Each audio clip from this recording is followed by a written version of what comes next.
Simone, bem-vinda ao Calcast. Estamos muito felizes com você aqui e queria que você começasse falando um pouco sobre você, Simone, e sobre o que é realmente, o que é ter um mundo digital realmente inclusivo para todas as pessoas. Bom, obrigada aí pelo convite, Renato. Obrigada a vocês que estão acompanhando a gente aí nessa gravação. Acho que vou começar falando um pouquinho, né, de mim, acho que isso é bacana. Eu sou jornalista por formação, né? Sempre adorei tecnologia, sempre acreditei muito no poder da tecnologia para transformar realidades, conectar pessoas. E atuei muito nessa área de tecnologia, né? Do outro lado, ali nas redações, escrevendo, entrevistando. E mais ou menos 10 anos atrás eu resolvi empreender. Fui para o lado negro da força, segundo os meus amigos jornalistas. Hoje não tão negro assim, né? Porque o mercado de comunicação também anda bem difícil.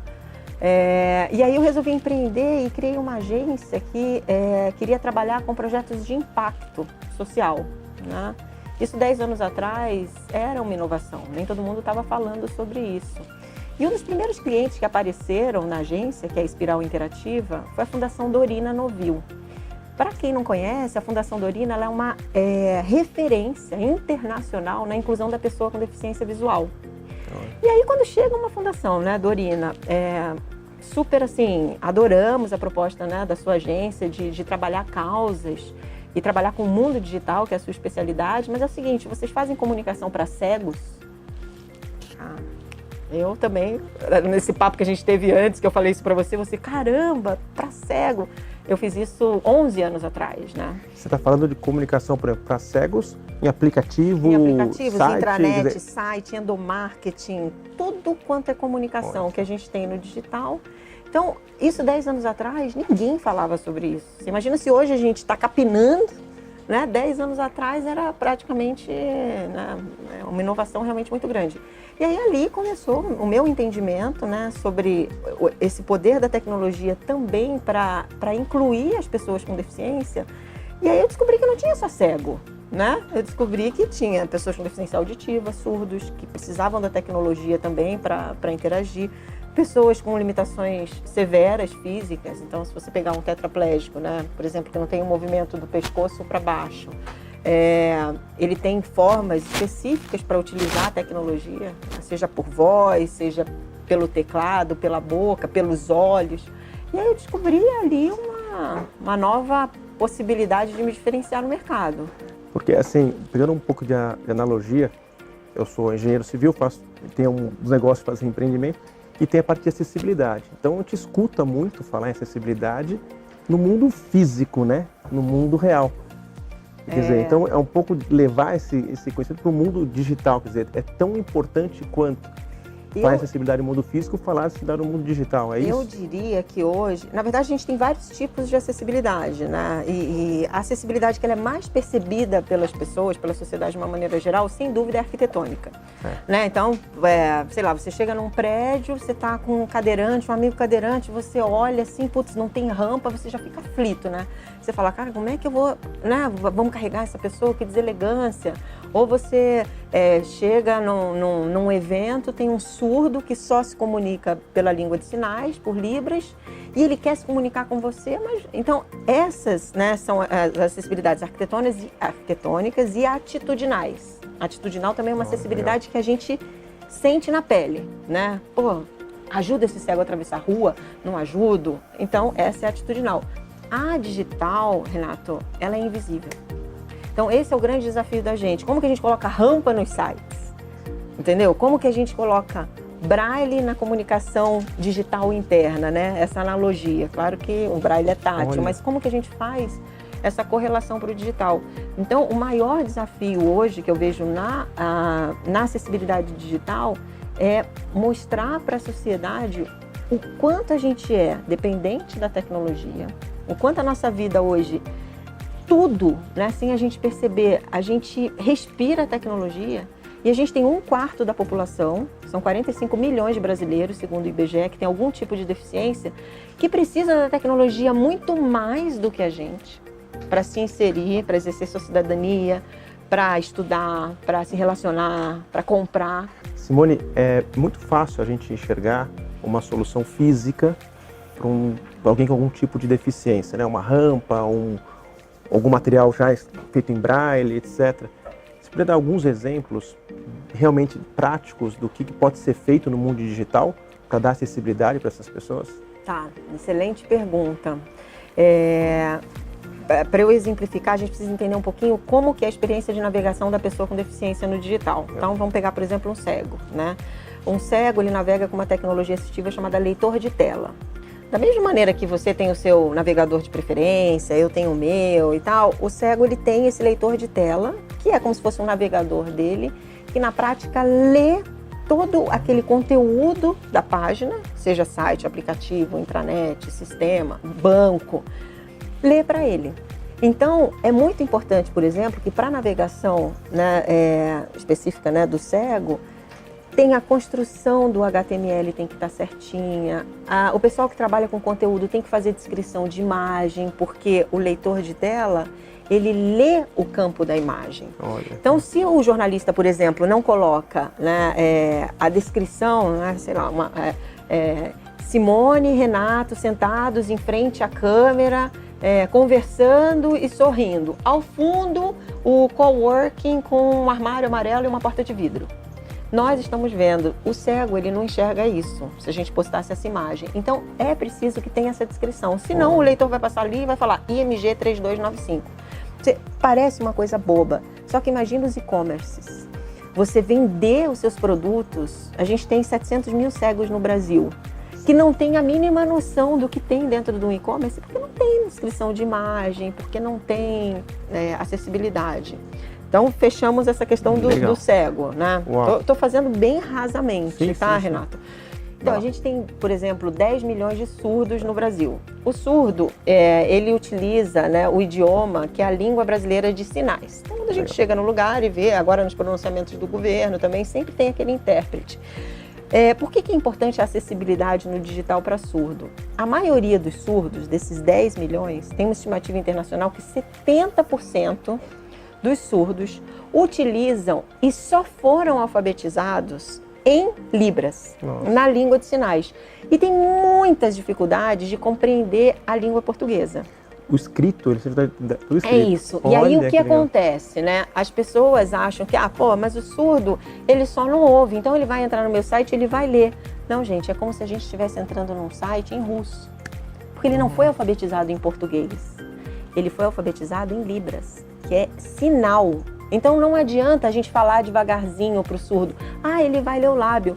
Pouquíssimos surdos foram alfabetizados em português e vão conseguir ler lábio. Então é essencial que tenha interpretação em Libras, seja por uma pessoa, seja por uma tecnologia chamada Avatar, que fica ali. Se vocês entrarem, por exemplo, no site do Movimento, vocês vão ver que tem uma abinha com 2 mãozinhas e aquilo é o sinal de Libras. Você clica e automaticamente abre esse avatar. Então, um site que tem, esse é um sinalzinho azulzinho com 2 mãozinhas, uma para cima e para baixo. A gente sabe que você clicar lá, vai aparecer um bonequinho. Isso aí, ele vai ser acessível em Libras. Olha. Então a gente falou do cego, falou da deficiência visual, da deficiência auditiva e a deficiência motora, que são pessoas que navegam, como eu falei, navegam pela boca, pelos olhos, pela voz. E é preciso também uma série de regrinhas para que haja essa experiência para as pessoas com alguma limitação motora. Deficiência física, são 13 milhões de brasileiros com algum tipo de limitação física. Nossa, muita gente. Muita gente. Então, isso hoje... a gente não entrou nas deficiências cognitivas, intelectuais, que tem várias. Essas pessoas, como qualquer um de nós, elas querem ter acesso à informação. Então, é um mercado enorme, nós estamos falando de tanta gente, a gente acaba pensando de novo no mundo físico e estamos excluindo as pessoas do mundo digital. Simone, vendo que é um quarto da população precisando, né, ter acesso ao mundo digital, eu vi aqui que você é responsável pela criação do movimento Web para Todos, né, para incluir essas pessoas. Então eu queria que você falasse um pouquinho para a gente como começou o movimento e realmente quais são as atividades do movimento Web para Todos. Tá. Vamos lá. O movimento, na verdade, ele começou... Eu participei de um programa internacional, Renato, da Goldman Sachs Foundation, né? O que eles fazem? Esse programa se chama 10,000 Women. Eles selecionam mulheres ao redor do mundo, empreendedoras, que na visão deles, essas mulheres têm um poder de transformação da sociedade muito grande. Em 2016, eu fui escolhida aqui no Brasil. E por que eu preciso falar disso? Porque o que eles fazem com essa mentoria? Eles avaliam o negócio dessas empreendedoras, né? Foram só 50, então assim, é um privilégio, foi realmente um reconhecimento muito grande para mim, para minha carreira. Eles analisam o negócio e pensam junto, né, com as empreendedoras o que pode ser feito para potencializar o impacto de tudo que já vem sendo realizado por elas. E eles viram, assim, em mim, na minha equipe, um diferencial muito grande para esse lado da acessibilidade digital. E aí, assim, Simone, o seu projeto de vida, de propósito, tem que ser levar todo esse conhecimento que você tem para a sociedade. Só assim você vai conseguir transformar mais rápido. E nessa época, eu inclusive era casada com um tetraplégico. Então, tudo fez sentido, né? Eu falei, cara, tudo isso que eu tô sentindo aqui, que eu vejo, né? Essas dificuldades, essas limitações, se eu puder dar uma contribuição ainda maior. E aí eu falei, não tenho dúvida, vou criar um movimento. Bati na porta de várias organizações que já eram parceiras minhas, né? Pela agência, inclusive o W3C. O W3C, ele é o WWW, né? O WWW que a gente divide, né? Ele é um consórcio internacional que dita os padrões da web globalmente. E aqui no Brasil eles têm um escritório. Eu bati lá com uma proposta do projeto, virei e falei, cara, a gente precisa fazer isso junto. A gente precisa criar uma iniciativa para fomentar a cultura da acessibilidade no Brasil. Ninguém está falando sobre isso. As iniciativas são muito isoladas. A gente tem uma população que precisa absurdamente, e é bom para todo mundo. A gente tem lei, né? A gente tem uma lei que obriga a acessibilidade, Renato. Engraçado. No mundo físico está todo mundo preocupado, mas no mundo digital... No mundo digital, desde janeiro de 2016, a Lei Brasileira de Inclusão, a LBI, ela traz um artigo, que é o artigo 63, que obriga a acessibilidade em páginas web, sejam sites, aplicativos no Brasil. Então a gente tem o embasamento da lei, e aí eu peitei, falei, não, é isso, eu quero fazer isso, e o movimento ele foi lançado em setembro de 2017, ele completou 2 anos agora, já são mais de 30 organizações parceiras, e muito bacana, organizações assim, como Fundação Roberto Marinho, Futura, Fundação Getúlio Vargas, Fundação Dorina, Instituto Mara Gabrilli, Google... Enfim, não posso nem ficar falando porque vai faltar nome aqui, né? Mas são organizações que entenderam a necessidade da gente trazer essa temática. E só para dar uma contextualizada, como que a gente atua, né? Você perguntou. A gente atua em mobilização. Então, nesses 2 anos, foram mais de 140 palestras presenciais dadas por mim. Em universidades, em empresas, em escolas de marketing digital, em... eventos como Expocine, né, de cinema. Então, assim, a gente realmente está entrando em lugares, porque a tecnologia é tudo hoje. E pessoas com deficiência querem usufruir de tudo. Então, a gente tem mobilização, a gente tem educação. Então, a gente está capacitando, a gente já impactou diretamente mais de 8.000 profissionais de marketing digital em 2 anos. Você estava comentando comigo que nós tem que impactar o programador, mas tem a pessoa de design, tem o produtor, quer dizer, todo mundo. Todo mundo. Se uma peça estiver faltando, não funciona. Não funciona, é isso, porque a acessibilidade, ela permeia todas as deficiências. Então, você tem que fazer um front, né, uma página na frente com contraste de cor adequado para daltônicos, pessoas com baixa visão, né, tamanho de fonte. Então, assim, são inúmeras regrinhas que precisam ser aprendidas por esses profissionais. Mas não é difícil, não é um bicho de 7 cabeças. Então, a gente tem formação para isso. E o último pilar do movimento é a transformação. Porque o que a gente faz? A gente vai lá, conscientiza e mobiliza, no primeiro pilar. Sim. Depois a gente ensinamos a pescar. E aqui na transformação, a gente ajuda nesse processo de adaptação. Então, a gente tem uma rede de profissionais com e sem deficiência, em todas as frentes, que são envolvidos na hora de fazer a coisa acontecer nos sites e nos aplicativos. E aí a gente fecha esse ciclo. né? Do aprendizado, da conscientização, da educação e da transformação. Eu não sei se eu podia falar aqui, mas já estou te convidando para a gente fazer um evento no CAU para você passar para todos os nossos clientes, colaboradores e parceiros, porque a maioria das pessoas que estão nesse espaço, como o espaço do CAU, são pessoas muito ligadas ao mundo digital.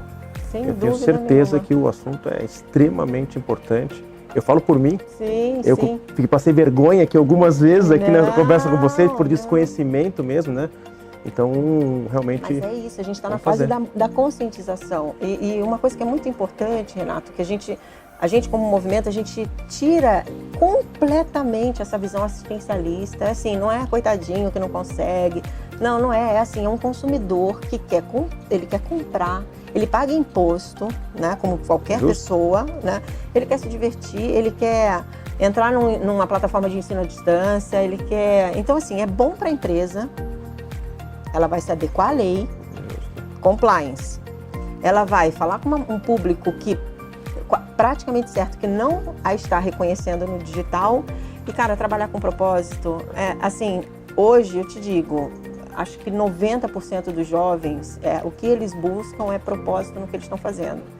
Então, quando a gente traz esse olhar de você fazendo isso, você está incluindo essa parcela e é tão gratificante, cara.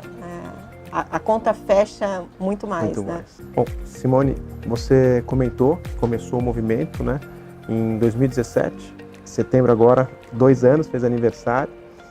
E eu queria que você contasse um pouquinho, de lá para cá, o que já foi possível, o que já evoluiu, falasse um pouco da situação hoje do mundo digital no Brasil, perspectivas daqui para frente, no Brasil e no mundo.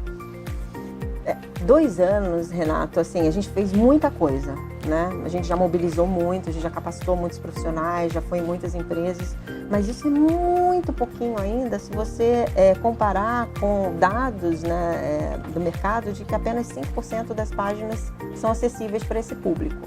5% hoje. Né? Então a gente imagina que a gente tem um longo caminho aí para percorrer.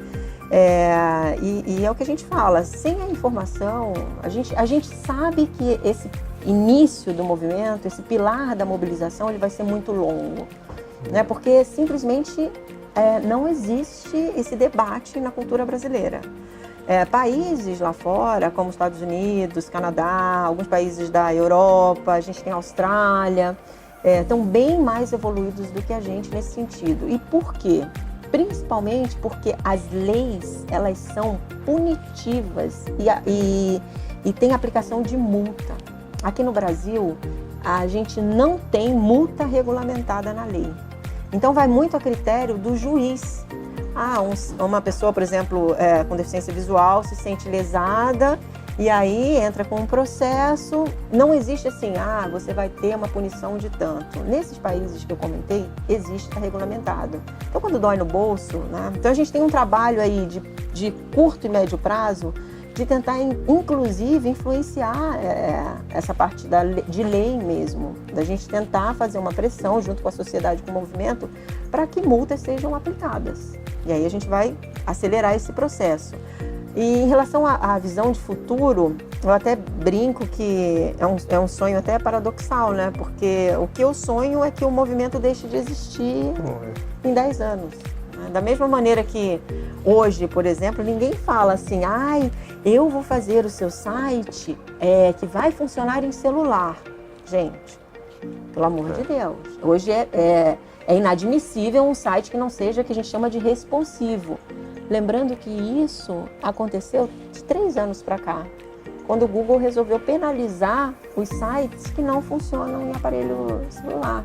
Então, a questão dessa acessibilidade, dela vir, vai estar muito ligada também ao uso da tecnologia. A gente cada vez mais está usando a tecnologia no mobile, né? E aí fazer isso com acessibilidade, gente, não é reinventar a roda. É só levar um conhecimento para quem está desenvolvendo e a gente fazer uma pressãozinha no Google também para eles pararem de ranquear sites que não são acessíveis.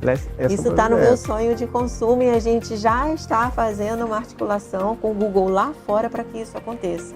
Ter uma penalidade, mas de repente por exemplo, você ter um benefício ao inverso, em vez de penalizar. Os sites aparecem primeiro, que são mais acessíveis. acessíveis, ser um dos critérios de ranqueamento do Google. Então, meu sonho Super é isso, que interessante. a gente não existe que o Google passe a exibir na frente todos os sites, de preferência até com um selinho, este site é acessível. Seria maravilhoso. Né? E queria também entender a parte que você falou de 5%, a gente quer chegar em 100%, né? Esse é o sonho, é chegar em 100%. Precisa de muita gente.